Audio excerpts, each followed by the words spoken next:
see. Well, yeah. I went broke at Carolina Soul. Or I lost my soul at Carolina Soul. Yeah, it was a hell of a run of 3,000 records perhaps that Carolina Soul put up for auction. And I went pretty deep with it. You know, I watched many auctions. Many auctions. And a few of my fellow compadres in the vinyl community were in there as well. First off, hope everyone's well. I will be doing a couple more videos before the end of the year. I'm not gonna really. I decided this year I will do a favorite records, favorite reissues, and all that stuff. But I'm gonna kind of do that for the record store and for our newsletter there. I think for here, for the first time, I think I just decided I kind of want to do it. I'm not really feeling that this year, and obviously I do enjoy watching those, as I've already watched some of them. But I'm kind of gonna do a recap sort of style video that's gonna touch on 2022. In record collecting and elsewhere, and kind of do that. It's going to be like a little bit of this, a little bit of that. So look out for that. But anyway, Carolina Soul. Okay, I usually don't mess with this Carolina Soul. Now this is a retail store in North Carolina, but their auctions have become heavy duty. They've always, well, as of recently anyway, they've been pretty heavy duty. But usually I don't touch them. Paper Stacks is another one, and Funk You Sounds. I see their emails about what they have for auction. I'm like, it's not even attainable. But Carolina Soul for this run, the way I see it, there were like 3 waves, because I have 3 different shipments from each run of records. So it really was going down over 3 weeks. And Dave mentioned they had a local dealer who's like connected to Sun Ra. I didn't touch any of that stuff. That whole auction, I didn't mess with it all. But for some reason, as I went through and spent like a good couple of hours going through the collection here of Greg Wooten out of California, I mean, it was just hit after hit of like amazing stuff of things I've been looking for.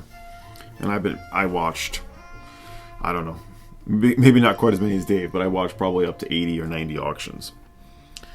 And knowing it was going to get crazy. I mean, I wasn't going to come near any of the Sun Ra, really. But there was like all kinds of stuff I didn't really get to, would have liked to. And I do things a little bit differently than Dave. I like to put in an opening, like, I like to get my bid in first to the highest I'm going to pay and sort of let the chips fall where they may. And I don't know, maybe Dave is onto something, but I definitely scored on one. But I usually like doing that and sort of not getting down to playing the game of like how much I want to bid up until the very last second. I'm not totally sure if it's any better, but it's where it makes sense for me. I did win a few like that, and a few I got outbid, and at the end I did decide to adjust it and ended up winning. But I never really went higher. Now here's the thing with these auctions, like a lot of these auctions people just get out of hand and they don't even consult maybe other copies on eBay, Discogs. So I consciously bid on stuff as soon as it got to the point where it was even near the neighborhood of what you could get a copy for on Discogs. I backed out. And there's 3 records I wanted to buy, I lost on, but wanted to buy on Discogs that were cheaper than what they went for on this Carolina Soul auction, but I didn't actually pull the trigger on those. They're sitting in my cart, but I spent a lot of money at Carolina Soul, and it's money, not money I had. So yeah, it did some damage. I went into, I did not spend money out of the kids' Christmas fund, if you must know. I did not. No, I spent all money I didn't have, and now I'm working on paying it back by selling back records, which is why I was doing a live stream auction last week. In any case, but here's why this was kind of key, and this is why I like bidding with Carolina Soul if I do. All of this stuff is like, so much of this is not available in the US. And so to get this stuff locally, Carolina Soul always undergrades or is very conservative, so when you see like a VG or a VG Plus, it's going to look better than that even. A lot of times their VG Plus is like, for me, closer to near mint. And they're good sellers. They're like 100% feedback, so they ship well. Although I'll get to it. So let's get into it. Sorry for this long delay and a long intro, but I have 8 records here, 3 different waves. And the first one was the best bargain I found, and it is this Joseph Jarman, the song for Joseph Jarman. Not a record I've known about for long, just I know that the connection to the art ensemble. Alex did a really wonderful video. In fact, I'll try to remember to link to it below on the Delmark label. And this was one of the ones he featured. Stuff I've seen, but just glazed over for whatever reason. And this is a really great free improv, percussive record. You have Brax. I'm sorry, I'm looking at the other albums. But you have Jarman on alto and recitation. Fred Anderson, tenor sax. William Brinfield, trumpet. Christopher Gaddy, piano. Charles Clark, bass. Steve McCall, drums. Thurman Baker, drums. And this was the best one I got. I got for $11. And it's nice shape and everything. On the Delmark label, as I said. Now this is not the first pressing. The first pressing is like a green cover, and this is like a later, different cover, which I like this cover better. And so it's not the first issue, but low price on these. They're not. I think the lowest it's ever sold for is $20, and it's like the low U.S. price is like $80. So boom, $11. I'll take it. And these first 3 are from the first wave, the first shipment I got. The next one was one, and a few of these are big wants on my want list. So I was like, I put in pretty aggressive bids to make sure I got them. And this is one, this Harold Bud. I've known about this record, The Pavilion of Dreams, for many years. I absolutely love it. This is the original UK Obscure, and this is a series or an imprint I like to collect. And so I consciously avoided the EG and the Superior Viaduct reissue. I'm sure they're fine, but I really wanted to hold out and get this, and it's never been in the US very much at all anyway. I haven't seen it. Back in Philly, Repo, Main Street Record. Why do I keep forgetting the name of it? Maybe it is Repo in Philly. They had a whole bunch of the Obscure series. I only ended up getting the Singing of the Titanic, and they had a bunch of others. They had the Cage, they had the Michael Nyman. So I wish I would have got more of those, but they weren't cheap either. So the Gavin Bryars record. So they didn't have this. I would have bought this if they had it. So I got this for a pretty good price, I think. If you want to, you can look up and see what I paid, but if that's something you care about. But yeah, it wasn't cheap, but being that it's a beautiful copy, getting in the US, I couldn't have got it for a better price with that in mind. That's these labels, the UK Obscure. Now, this next one is the one I paid the most for, but under $2, so I'll take it. Pretty fair price, and the condition's good. And this is a huge want listed record for me. And the artists I try to collect, but it's tough. We're talking about Moondog. More Moondog. Records you'd never see. And this is the original Prestige Deep Groove with the RVG. He cut this one too.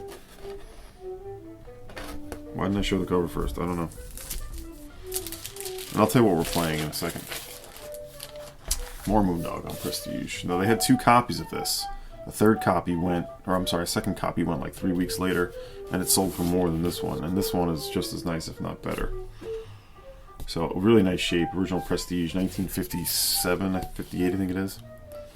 And this is one I had on my want list forever. Has not been showing up much in Discogs, so this is one I went aggressive, but I didn't have to get crazy. So, I still got it for around the median. So, good. And again, condition is great. Now this is what we're listening to, and this is an artist.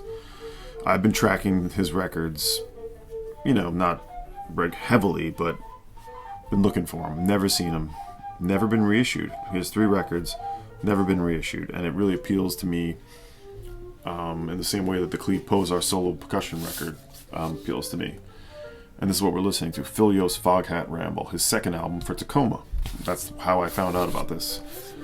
Heavy collecting of John Fahey, and this is on Tacoma. So naturally I started investigating many of the oddballs on Tacoma. And one day maybe I'll do it. I'll show the other Tacoma stuff I have. But this is all Yost overdubbing, as he puts it, on these 6 compositions, all recorded by Sound on Sound Technique. Multitrack. I play various combinations of soprano sax, flute, guitar, bass, bell, and on one track a 6-string banjo. It was banjo we're listening to. The next track on this, we're listening to side 2, The Day Those Free Balloon Racers Passed Over Candy Warp Crossing. Features this really cool overdub guitar that makes me think of Gunter Schickhardt, the German guitarist who did like overdubbing or sort of looping. So cool. Bent City, they also had the first album. I lost out on that one. Went a little higher, but too bad, because again, I've never seen these in stores. I rarely see them pop up for sale on either on Discogs or eBay, and it's beautiful shape. I love this cover. And it just hits all the marks of improvisation, jazz, even psychedelic rock, and really great. This is from 1968 on Tacoma. So again, I paid money. And this one is from the second run, the second wave, as I'm putting it, the second wave of auctions, which had the biggest, the one that I sort of like, I put in some crazy bids for things that I never thought I would do, but I figured I'm just going to rack up a lot of debt and pay it all back with record sales, and a lot of those I still lost. So, but in any case, I'm happy with what I got. And here's another one I'm happy with, that I got, Ted Daniel. The Ted Daniel Sextet. Now, very little recording history and not a lot of known members on this. Here's the guitar piece with Phil Yost. This is on his own Ujuma label. He only had a few releases on that, mainly his. And he only had really one other sort of record from the time with Andrew Sorrell, but this is the only record that Ted Daniel led. And this is a free jazz effort, recorded in 1970 St. Paul's Chapel, Columbia University. And yeah, Ujuma Records, 512 East 11th Street, New York. So, out of New York. The only other member on here who's done some other notable things is Otis Harris on alto sax, who is on a few of the Tribe records. But this is a nice free jazz affair. The percussionists, Kenneth Hughes and Warren Benbow, doing some really cool stuff. I heard thumb piano in there. And now again, I haven't listened to everything, as you'll see. I've listened, everything I've shown so far I've listened to. This one I didn't finish. So 3 tracks. Congratulations, Pagan, Spain, and OC.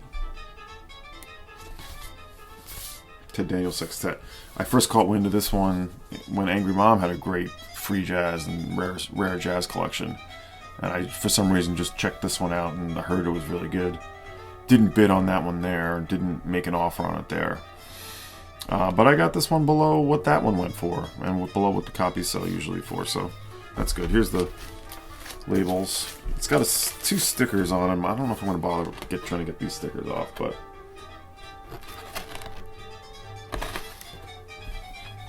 Ted Daniel Sextet. He plays a bunch of different brass, trumpet, flugelhorn, the French hunting horn, and the Moroccan bugle. So if you like your brass, Ted Daniel's your guy. All right, this next one, maybe might have went a little hard on this one without needing to, but I like it. I dig these kinds of records that are, yeah, I could see a lot of people not getting into this, but I love records with spoken word, and so that's what this is. And it appealed to me because there's only 3 records on this label, and the other one is the Doggone A.D. Julius Hemphill record. I believe it's Hemphill's label, and that's the Umbari label. And what we have here is the collected poem for Blind Lemon Jefferson. Another one never been reissued. The year on this, I don't know if the year's probably on Discogs, but I think it's the mid-70s. And this, of course, features Julius Hemphill on saxophone and float, Melon K. Kenyatta on vocal, and K. Curtis Lyle doing all the spoken word. I do love the art. And, no percussion on this, so it's really Hemphill with the vocal. And, yeah, it's it's not for everyone, I'll say. But again, I really do like spoken word. So I don't know. I think I got a little excited on this one. Maybe I don't.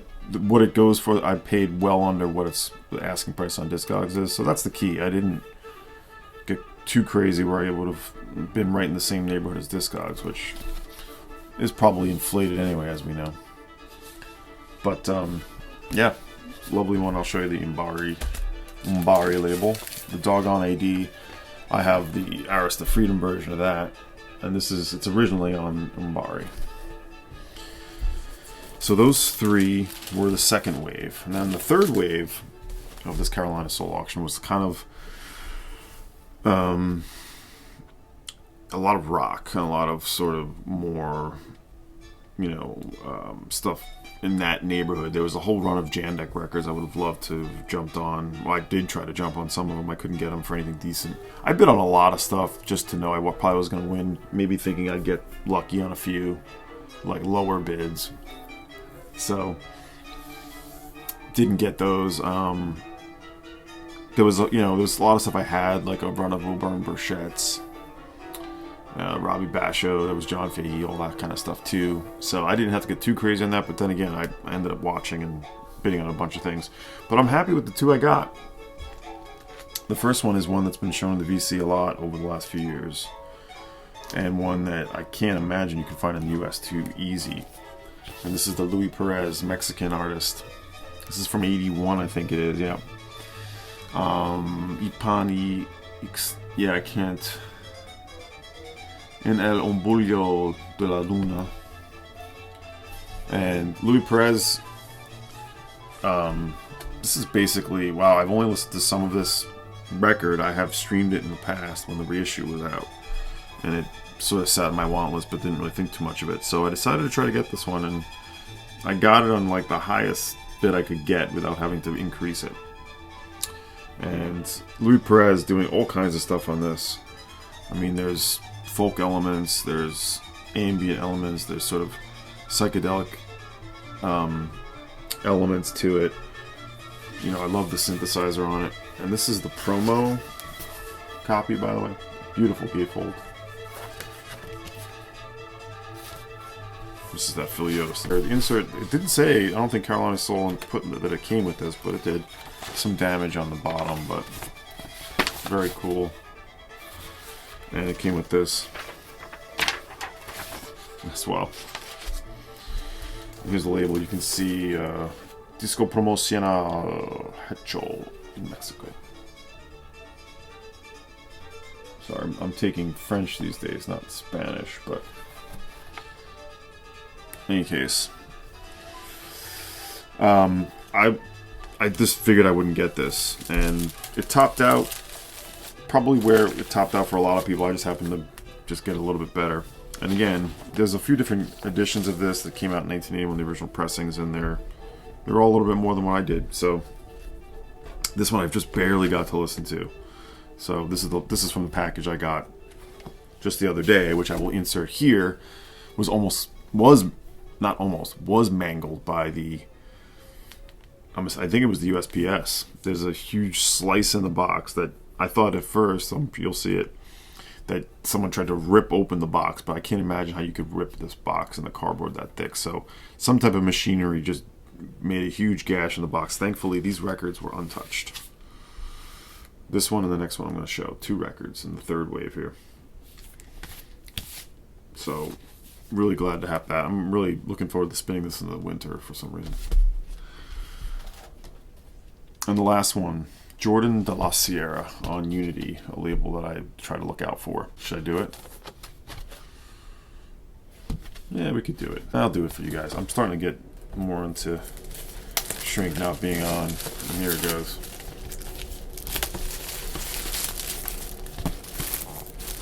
Oh, sorry, my heat just kicked on. I gotta end the video. I took off the original Shrink. Aren't you proud of me? Anyway, Jordan de la Sierra, sort of a new age ambient composer. This one is interesting because I got this for a good price, I thought, but turns out of the same release year, There's a double LP version, which I have to dig into and figure out what the difference is. Beautiful custom labels, by the way, on the Unity label. Don't know what the difference is. Chris Cole informed me he has a 2LP version, but not sure what the discrepancy is. Maybe Stunty told me had the same too. You know, ambient composer style stuff, instrumental. Been compiled in some way by the Numero group. Yeah, just happy to get this. I think the year, again, I can't quite see the year. Looks like 82, I think it is.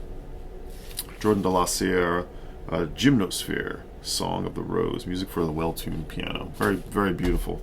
This is another one I've heard, but not deeply, but I just saw it for a price that it was going, and I just decided, let's try it. But in any case, I don't know why it's not a 2LP. Whatever. That's it. The Carolina Soul haul in 3 different installments. Not bidding on anything from them anytime soon, and I'm not buying, although I've had stuff come in that I will show in another new vinyl in my life, maybe before the end of the year. But I got a dig coming up with Dave in Rochester in a few days. And yeah, next year is going to be different, I think. We'll see. I'm almost paid back on these records. But it was fun. It was fun going back and forth with Dave and Alex and Chris Cole as well about some of these items. And I guess Chris knows this guy Greg Wooten, whose records these were from Carolina Soul. It was truly a one-of-a-kind collection. I mean, I don't think I've seen anything like that in years. Nothing that good, nothing that extensive, nothing that deep. And just, you know, you can look through, go to Carolina Soul and look at the completed auctions to get an idea if you care. But in any case, I'm happy with what I got. So far, everything I've listened to has been really good. So, and the condition's been great. So, anyway, as I said, look out for that year-end recap style video and a few other things and other stuff. All right, great. I hope everyone's well in your Christmas or holiday season, and I'll speak with you soon.